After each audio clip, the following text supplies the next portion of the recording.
Hi guys. Ito to, mayos ka.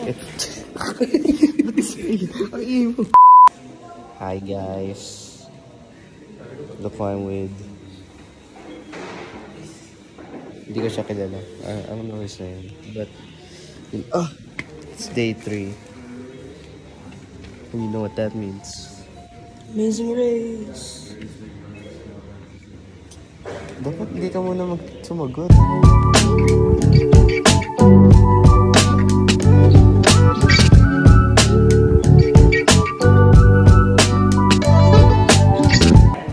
Ito na guys. Naka-scarf. Ninako niya powerbank ko. Ay hindi. Na-drain lang po yung phone ko. Pero ito na. Amazing Race. Ayan, so nandito ulit kami sa mga rentals ng bikes. And nandito po yung first station namin. So it's the first mission. Ay, magka-counterflow tayo. Nasa isang 4 packs kami. Nakabagaho kami. Kumali ba? Nakabagaho kami.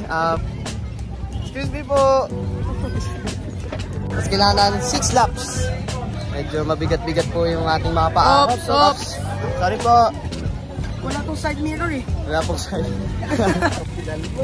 Okay, so tapos na kami sa bike after 6 laps. Grabe nakakapagod mag-pedal. Now we're going to go to Igorot Stone Kingdom. Diyan tayo tatagpo para sa ating second challenge. Nabubulululi ako.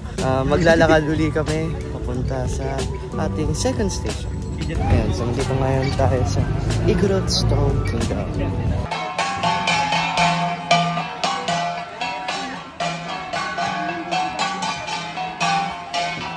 Ayan, so nasa jeep tayo ngayon galing sa Igorot Stone Kingdom. And nagdami namin pictures. Dalawang tao eh. Okay lang yan. 100 method. Parang may space pa dyan sa gilid ako. Yun si Francis. Ayun, pumunta tayo sa Grotto. And malilulay po yung biyahe. Ngayon naka-jeep po kami. And at this point, we don't really care about the race. We just want to have fun. Nagiging field trip na po yung race. Anyways, ayun. So, see you guys sa Grotto. Maraming pictures doon. See you guys there. Ayan, so umakit na po kami sa Lourdes Grotto. Ito yung pinakamataas na hagdanan dito sa Baguio. Mahigit 300 steps. Medyo mahaba-haba din yung aakitin natin. So, at kailangan tahimik. Kaya, welcome to Lourdes. Ayan, so wala pa kami nga sa kalahati. Hinihingal na ho kami. Nakikita ho namin yung grotto kaso ang layo. Okay. So, tapos na kami mag-grotto. How's the experience? That was tiring but really good. Yes. Nakakit kami ng ilang steps. So, ayan. Maghanap kami ng pagkakainan. Pagkatapos ay pupunta kami sa 4th station.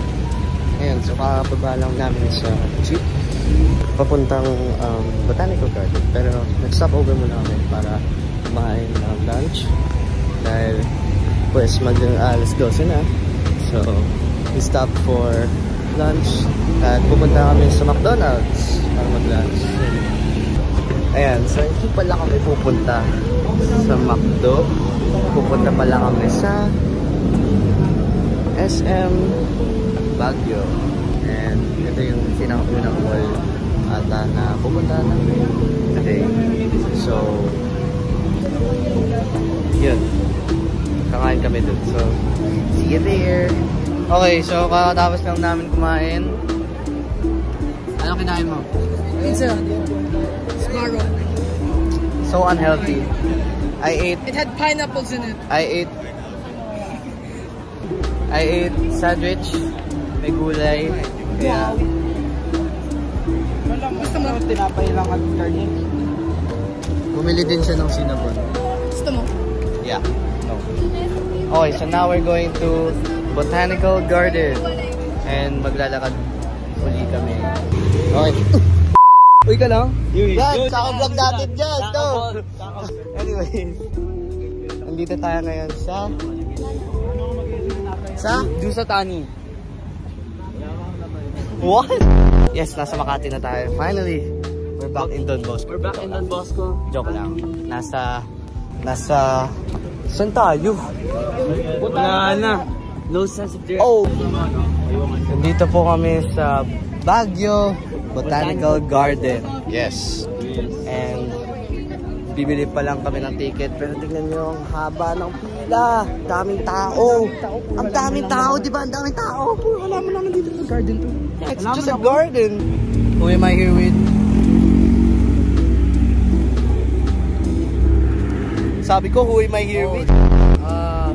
Waze Gavin Mayano. What are your expectations for going to the Baguio Botanical Garden? Flowers. Allergies. Allergy. Grabe. Ayun na nga guys. Papasok kami sa Botanical Garden. Ano expectations mo? Ano expectations sa Botanical Garden? Wala, makadulat ng lakad. Yes. Sobrang pagod na. Pagod ka na ba? Pagod na ba kayo? Alangan. Pagod ka na? Ito hindi siya pagod. Never napapagod tong batang to eh.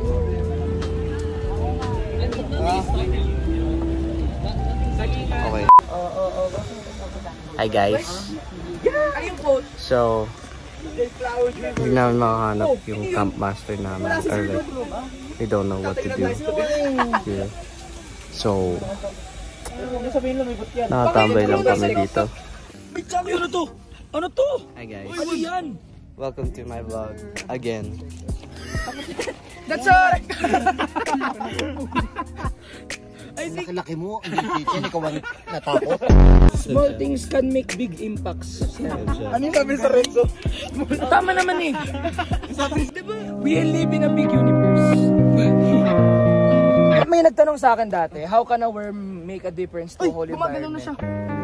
Sagot ko doon, it's like comparing us humans to this world. We can't change the world entirely. Pero isa-isahan natin siyang ninapag mo lang.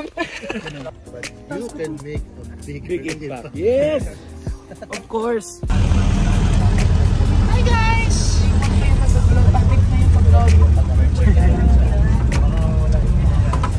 Okay guys. So pauwi na kami. Right? Pauwi. Right guys? Okay. Yun lang. Hi guys. Dito eh. Ito yung unang beses na nakapag-vlog ako sa dorm. Kumain ka sa pants mo? How would you rate the dorm? Itong dorm na to, parang ano, yung, alam mo yung sa tubo? Yung barko. Ay oo. Parang ganito yun, pero yung tubo kasi double deck. You're vlogging? Hi guys. 10 out of 10 ba? What? This one? Yeah. Give it a 10 out of 10. Maganda naman ang tao. Mababait sila. Yung ano? Dorm. The dorm. My bad. I'll give it a 7. For me, 7. But 7? Kasi hindi siya comfortable like for a lot of people, lalo na pag may tumatai. So ayan guys, honestly ako, i-rate ko yung dorm as 10 out of 10. Alam mo, parang nasa bahay lang ako. Diba? Parang nasa bahay lang ako. Pero pag tingnan mo sa roof, ayan, maraming dorms. Sa harap, sa likod, sa gilid, sa side mo, lahat. Kaya, it's the camera angles. It makes it look like I'm in my own home. Pero pag ginanon mo, ayun yung roommate ko. Anyways, this dorm is pretty nice. I would give it a 9 out of 10. Kaso medyo maingay pag maraming tao and maraming naliligo or maraming ginagawa. So, ayun yung minus factor. Pero overall, I like the bed. It's nice. Ito yung hinahug ko all night. Tapos ito, dito ako kumihiga. Ito, the sheets are nice. Hindi ko masyado ginagamit yung blanket since medyo mainit nga din dito. But they open the windows para may kind of aircon. Ikaw, Tol, how would you rate the dorm room? Like what? Out of 10? Experience or Overall? 9 out of 10. Bakit? Nakakatulog ka naman. How would you rate this dorm out of 10? 10. Ay, hindi. 7. Ba't 7? Masaya siya, pero like, yung CR sa loob ng dorm kama, walang bigay. Bibiti yan. Ginagana. Ah, ko! Anyways, every night, pinaka-confiscate yung phone namin. Kaya hindi ako maka-vlog kasi ito lang naman talaga yung ginagamit ko pang vlog yung phone ko. Wala akong camera. And yeah, obviously wala akong camera kasi first vlog ko to. It's already like 7 o'clock. 8 p.m. Kaya kakain kami ng dinner. Pagkatapos, I'm food sharing. And after that, ayun. Diba? Okay. So bukas, ano gagawin pala bukas? Ayoko. Kainin mo. Ayoko. Kainin mo. Ayoko. Kagat na. Kagat na. Sisama yung pork. Anyways, bukas pupunta kami sa DB Tarlac. Right? Para kumain. Yun lang. Okay, yun lang.